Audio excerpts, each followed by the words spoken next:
Studi Teknik Telekomunikasi Politeknik Negeri Medan.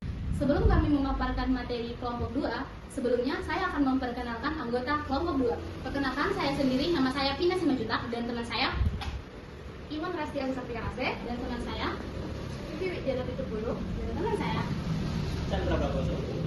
Baik, sekarang saya akan menjelaskan tentang latar belakang.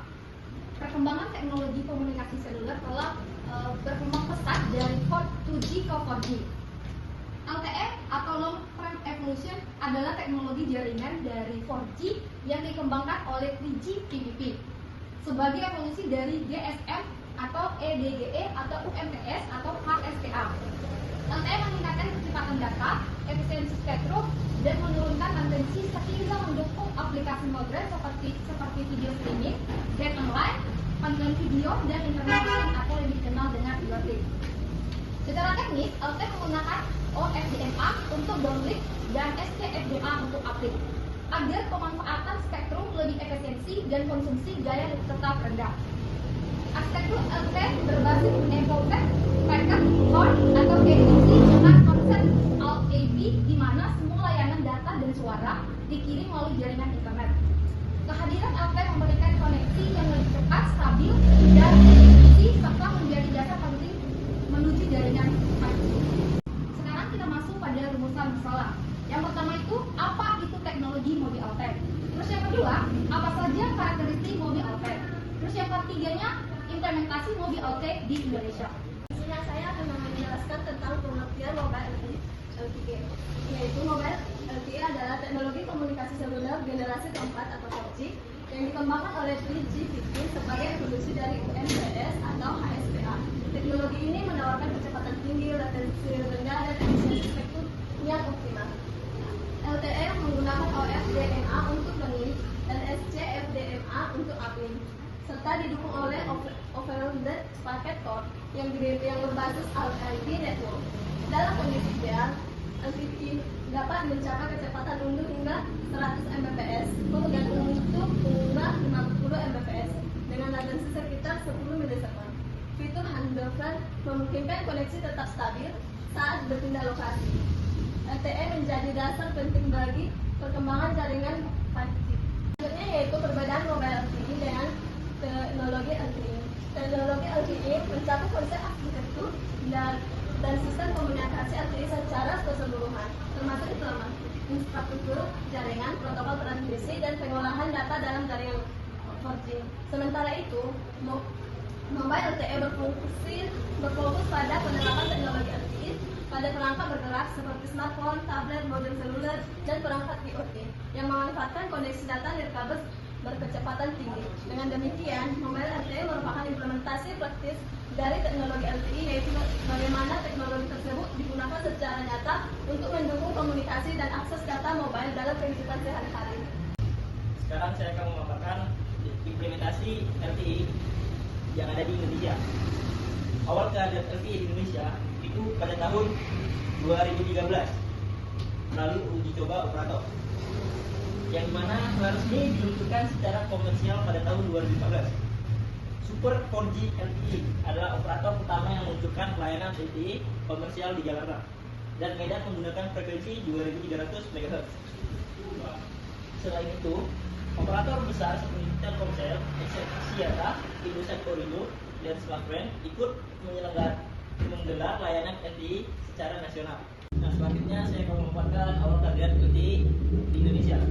Teknologi ini hadir sebagai langkah peningkatan dari jaringan 3G dengan tujuan utama untuk memberikan kecepatan internet yang lebih tinggi, latensi lebih rendah, serta kapasitas jaringan yang lebih besar.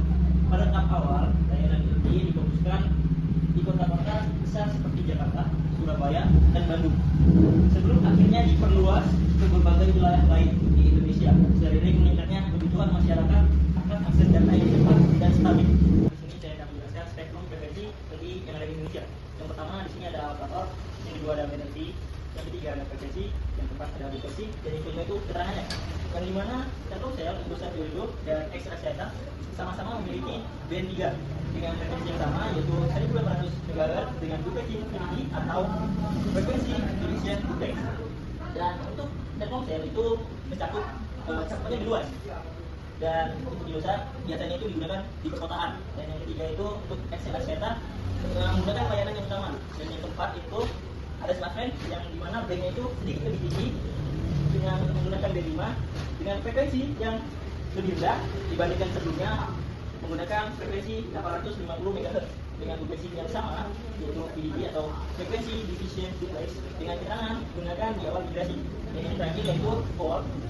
Nah di sini si port ini bandnya itu lebih tinggi yang menggunakan 40 dan frekuensi juga yang lebih tinggi dibandingkan yang lainnya yaitu menggunakan 2300 MHz dengan duplexing VDD atau high vision duplex. Sayangnya di sini untuk si board dia tutupnya itu di awal tahun 2018. Nah, di sini perkembangan infrastruktur yang pertama itu LTE muncul pada tahun 2013. Nah, yang sekarang LTE tersedia di kota-kota besar seperti Jakarta, Surabaya, Medan, Bandung hingga 2016. Dan dari 2016 sampai 2018 operator melakukan reframing frekuensi 1800 MHz dan 2100 MHz untuk memperluas cakupan LTE. Nah yang ketiga, dari 2018 hingga saat ini LTE sudah mencakup hampir seluruh kota besar dan sebagian besar daerah kabupaten kota yang ada di Indonesia. Nah pemerintah melalui Kementerian Kominfo atau Komunikasi dan Informasi mendorong pemerataan akses broadband dengan program Palapari dan mendorong operator untuk memperluas jaringan LTE ke wilayah bagian timur Indonesia. Di sini saya akan menjelaskan teknologi LTE yang diterapkan. Yang pertama di sini ada Release 8 atau awal dengan kecepatan maksimal 100 Mbps. Nah, yang kedua ada LTE Advanced atau Release 10 diperkenalkan sekitar tahun 2016 dengan Care Aggregation atau CPE yang memungkinkan gabungan 2 atau lebih lintas frekuensi. Nah di sini ada contohnya. Yang pertama itu Telkomsel menggabungkan band 3 atau 1800 MHz ditambah band 8 yaitu 900 MHz untuk meningkatkan kecepatan hingga lebih dari 300 Mbps. Nah yang ketiga, di sini ada VoIP atau Voice over LTE. Pertama kali diimplementasikan oleh smartphone pada tahun 2016. Kemudian Telkomsel, Indosat, dan XL Axiata memungkinkan panggilan suara langsung melalui jaringan LTE tanpa fallback ke 3G. Selanjutnya, saya akan menjelaskan manfaat implementasi LTE di Indonesia. Yang pertama, akses internet cepat. Nah, kita tahu akses internet cepat itu seperti kayak mengambil foto, mendownload aplikasi, itu sekarang lebih gampang itu berkat dari LTE. Yang kedua adalah pertumbuhan ekonomi digital. Banyak bisnis yang kita ketahui kayak menjual produk, itu terbantu banget berkat LTE di Indonesia. Jadi banyak produk kayak UKM yang berkembang saat ini itu berkat LTE sehingga mereka lebih gampang untuk menjual produk mereka lewat online. Yang ketiga, hemat energi. Nah, LTE juga itu lebih efisien karena membuat HP baterai kita itu lebih cepat, lebih awet maksudnya, dan lebih efisien cara kerjanya. Yang keempat adalah fondasi 5G. Fondasi 5G ini adalah awal untuk implementasi LTE di Indonesia, dan ini sangat penting banget. Selanjutnya, tantangan implementasi LTE di Indonesia.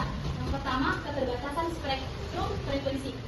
Spektrum masih terbagi antar operator, bandwidth sempit sehingga kapasitas terbatas. Yang kedua adalah kesenjangan digital. Masih ada daerah 3G tertinggal terdepan berluar yang belum terlayani LTE. Yang ketiga, kesiapan perangkat. Pada awalnya tidak semua smartphone mendukung band LTE Indonesia, walau sekarang hampir semua perangkat baru sudah kompatibel. Keempat, biaya investasi tinggi. Pembangunan BTS 5G di daerah terpencil membutuhkan biaya besar. Selanjutnya, kondisi terkini. Pada 2020, sebagian operator mulai menghentikan layanan 3G untuk mengalihkan spektrum ke LTE. Hingga 2023, LTE menjadi tulang punggung utama internet mobile di Indonesia dengan penetrasi lebih besar 80% menggunakan seluler. Pemerintah menyiapkan migrasi bertahap ke 5G, namun LTE tetap akan digunakan sebagai jaringan utama selama beberapa tahun ke depan. Selanjutnya, kesimpulannya, yang pertama, LTE Long Term Evolution adalah teknologi jaringan seluler generasi keempat 4G yang menawarkan kecepatan tinggi, latensi rendah, dan efisiensi tinggi.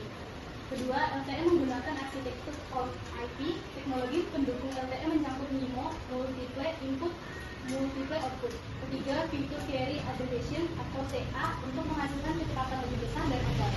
Keempat, implementasi LTE di Indonesia dimulai pada tahun 2013 atau uji coba dan resmi diluncurkan pada 2014 awal. Burung selian, burung cendrawasih. Cukup sekian dan terima kasih. Sampai jumpa.